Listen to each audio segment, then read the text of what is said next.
মাত্র ২ ঘন্টার ব্যবধানে ভারতের ২ অঞ্চলে আঘাত এনেছে জোরালো ২ ভূমিকম্প।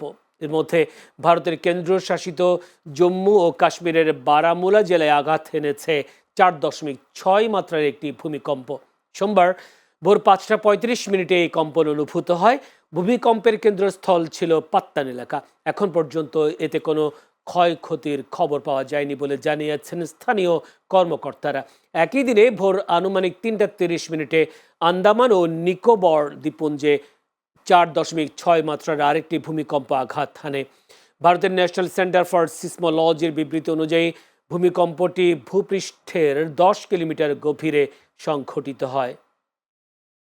সুইজারল্যান্ডের একটি আলপাইন স্কি রিসোর্টে নববর্ষ উদযাপনের সময় সংঘটিত ভয়াবহ অগ্নিকাণ্ডে আহত আরও একজনের মৃত্যু হয়েছে। এতে দেশটির সাম্প্রতিক ইতিহাসের অন্যতম বড় এই দুর্ঘটনায় নিহতের সংখ্যা বেড়ে দাঁড়ালো ৪১ জনে।